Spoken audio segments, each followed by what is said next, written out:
Hello student, हम nursing theories की class run कर रहे हैं जो आने वाली सभी एग्ज़ाम्स के लिए बहुत ही इम्पॉर्टेंट होने वाली है। सो प्लीज़ आप हमारी क्लास से बने रहिए। यदि आपने हमारे चैनल को लाइक, सब्सक्राइब और शेयर नहीं किया है तो जाके कर दीजिए। बेल आइकन को दबा के रखिए ताकि आने वाली सभी क्लासेस की नोटिफिकेशन आपको मिलती रहे। ओके, तो चलिए स्टार्ट करते हैं। ऑलरेडी 50 MCQs हम डिस्कस कर चुके हैं। रिमेनिंग 2 दिन से हमारी क्लास नहीं हो पाई थी नर्सिंग थ्योरी पे। बीच में कुछ और भी क्लास चलने लगी थी तो ये बीच में स्टॉप हो गया था। सो प्लीज़ चलिए कंटिन्यू करते हैं। Okay, now next question is according to school of thoughts nursing theory are placed in various category. Okay, so Florence Nightingale theory falls into category of. Okay, so क्या हुआ कि according to nursing school, okay, जो school का thought है उसके according various theory दी गई है अलग अलग ऑथर्स के द्वारा, अलग अलग रिसर्चर्स के द्वारा। ठीक है, तो उसमें जो नाइटिंगेल ने जो थ्योरी दी है उसका नाम क्या है ये बताना है। So that name is need theory. Okay, जो फ्लोरेंस नाइटिंगेल जो नर्सिंग की जनक है उन्होंने कौन सी थ्योरी दी है? Mother of nursing, need theory. Now next question, the nurse theory that developed on assumption that good therapeutic nurse patient relationship in health of patient, the theory is placed on category of. So देखिए, जो nursing और nurse patient relationship होता है, therapeutic relationship कहते हैं, इसके ऊपर जो थ्योरी है वो किस कैटेगरी में आती है? तो वो आती है इंटरेक्शन थ्योरी में। ओके, यानी कि दोनों को आपस में इंटरेक्ट करने वाली बात है यहाँ पे। क्योंकि देखिए, हम जब भी किसी पेशेंट से मिलते हैं तो फर्स्टली हमको क्या करना होता है? उसके साथ इंटरेक्शन बिठाना होता है, कम्युनिकेशन बिठाना होता है, इंटरेक्ट होना होता है। देन उसके बाद में ही वो हमारे ऊपर बिलीव कर पाएगा एंड प्रोसीजर करने के लिए एग्री होगा। Okay, I hope you understand. Now next question, when any theory develop his or her, what is an important component that guide nurse integrate concept into clinical practice? Okay, so क्या है, कोई भी theory है तो उसमें important component क्या होता है? So that is model. Okay, क्या होगा important component? Model. Now next question,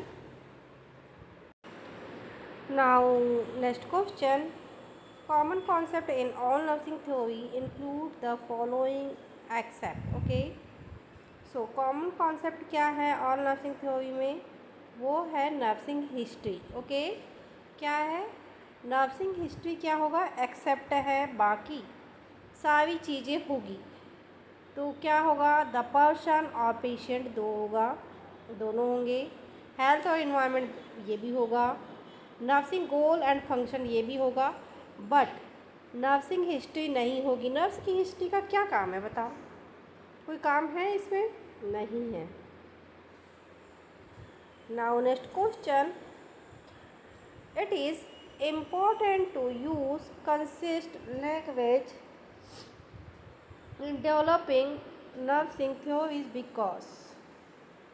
so क्यों है नर्सिंग थ्योरीज में लैंग्वेज को डेवलप करना क्यों ज़रूरी है? तो क्या है? Produce and apply some meaning. Okay, meaning निकाल के उसको अप्लाई भी तो करना है। हमको पता भी तो होना चाहिए कि सामने वाला बंदा क्या बोल रहा है और व्हाट ही वांट, ये सारी चीज़ें हमको पता होना चाहिए कि उसको क्या चाहिए, वो क्या बोलने की कोशिश कर रहा है, हमको समझते आना चाहिए, हम उसको समझा पाना चाहिए। ये भी बहुत इंपॉर्टेंट चीज़ है। ओके, ये है तो बहुत छोटी छोटी सी चीज़ें, लेकिन जब एग्ज़ाम में पूछा जाता है ना तो क्या होता है कि हम लोग उतना ध्यान नहीं दे पाते क्लियर कट कि ये है क्या चीज़। और अब अधिकांश आजकल ना मेन क्वेश्चन नहीं पूछा जाता है, रिलेटेड क्वेश्चन ज़्यादातर पूछे जाते हैं। सो इसीलिए हमको छोटी से छोटी चीज़ भी बहुत ही बारीकी से पढ़ना है, क्योंकि अब जो एग्ज़ाम्स का लेवल है पहले जैसे नहीं रहा है, अब बहुत ही डीपली पूछा जाता है। Okay, now next question, words that describes object priorities or events in any of the nursing theory is called. So उस वर्ड को क्या बोला जाता है, उसको कॉन्सेप्ट बोला जाता है। ठीक है, ऑब्जेक्टिव, प्रॉपर्टी एंड इवेंट्स, ये सारी चीज़ जो नर्सिंग थ्योरी में होते क्या कहलाते हैं, कॉन्सेप्ट कहलाते हैं। Okay, now next question, Watson theory offers a conceptual approach to care, focus on the non-medical human-to-human caring relationship. These relationships are viewed as, so right answer is to core of nursing practice. तो Watson ने एक theory offer किया था, इसमें क्या था, conceptual approach to care था और फोकस क्या था, नॉन मेडिकल केयर के ऊपर, और human to human caring relationship के फोकस था।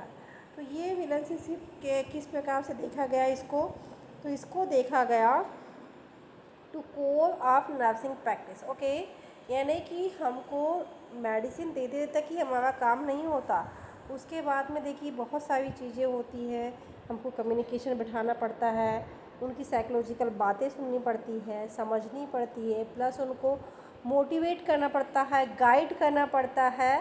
तो that is called the core of nursing practice. Okay, उनने ऐसी थ्योरी ऑफर की जिसमें क्या हुआ कि मेडिकल रिलेशन के साथ साथ क्या है कि नॉन मेडिकल चीज़ें, जैसे कि कभी कभी क्या होता है कि यदि आपको कोई बहुत ज़्यादा प्रॉब्लम है, यानी कि फिज़िकली भी प्रॉब्लम है, लेकिन यदि आप उसकी बातें सुन लेती है, तो यदि किसी पर्सन के आप बहुत ज़्यादा स्ट्रेस में, यदि आप उसकी बातें सुन लो तो उसका क्या है, आधा स्ट्रेस ऐसे ही चला जाता है। सो दैट इज़ क्या है, सो ये सारी बातें इसमें बताई गई है कि मेडिकल के साथ साथ ये वाली चीज़ें भी, यानी कि नॉन मेडिकल बातें भी बहुत ज़्यादा मायने रखती है। ओके, तो नर्सिंग क्या है, एक होलिस्टिक केयर है। ठीक है, सभी प्रकार की केयर प्रोवाइड करवाना है। Okay, now next question, which one is the fundamental unit of the all living and non-living being as per science or UTI human being theory? Okay, so क्या बोल रहा है कि living and non living being पर, तो इस type का science क्या, फंडामेंटल यूनिट ऐसी क्या कहलाती है। सो राइट आंसर इज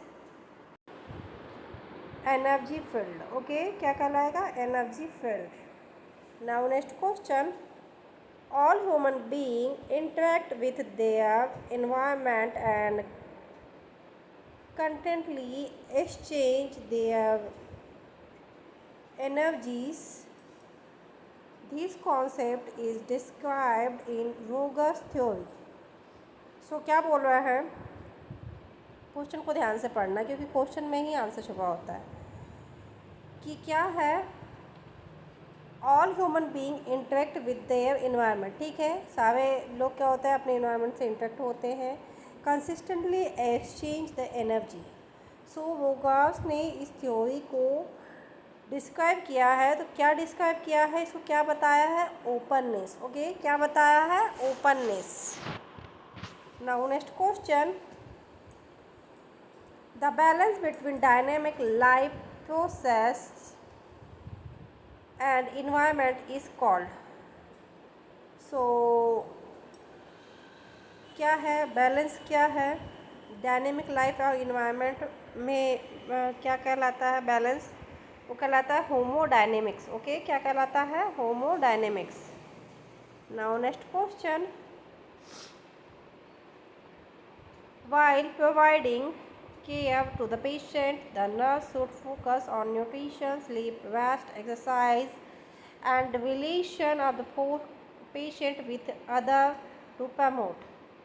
तो ये क्या कहलाएगा, ये फील्ड एनर्जी कहलाएगी। ओके, क्या कहलाएगी, फील्ड एनर्जी कहलाएगी। तो इस प्रकार की जब केयर प्रोवाइड करवाती है तो यानी कि वो फील्ड एनर्जी कहलाएगी। Now next question, 5 assumption concept are presented in Vogel theory, which one related with life process। तो क्या बोला है कि 5 assumption दिया है वोगस थ्योरी में, तो जो क्या है लाइफ प्रोसेस से रिलेट करते हैं, तो वो क्या कहलाता है, इन्वर्सिबल चेंज। ओके, क्या कहलाएंगे वो, irreversible change. Now next question, nursing should as an nursing should provide care to the healthy as well as life discussed health promotion and activity in which nurse should engage. This is the theoretical belief of। सो ये जो है concept है बोल सकते हैं, theory बोल सकते हैं, तो ये किसने दिया था, तो वो दिया था नाइटिंगेल ने। ओके, किसने दिया था, नाइटिंगेल ने। Now next question, theory of self care deficit include universal self care need, development self care need and need when health is. तो ये थ्योरी किसने दिया था, किसके द्वारा दी गई थी, so right answer is Davinson ने। ओके, किसने दिया था, डेविंसन ने। Now next question, when maintenance of continuous self care to required is use especially technique and application of scientific knowledge to providing patient care, the most used which of the following theory। Okay, तो ये जो है concept है कि continue self care required use special technique application of scientific knowledge to provide patient care. Okay, ये जो theory क्या है, सेल्फ केयर डिफिजिट थ्योरी है। ओके, क्या है, self care deficit theory. So student, जो रिमेनिंग एमसीक्यूज़ हैं हम नेक्स्ट क्लास में डिस्कस करेंगे। आई होप आपको ये एमसीक्यूज़ समझ में आ रहे हो, और आने वाली सभी एग्ज़ाम्स के लिए ये एमसीक्यूज़ इम्पोर्टेंट होने वाले हैं। सो प्लीज़ आप हमारी क्लास बने रहिए। यदि आपने हमारे चैनल को लाइक सब्सक्राइब और शेयर नहीं किया तो जाके कर दीजिए। बेल आइकन को दबा के रखिए ताकि आने वाली सभी क्लासेस की नोटिफिकेशन आपको मिलती रहे। Thank you for watching.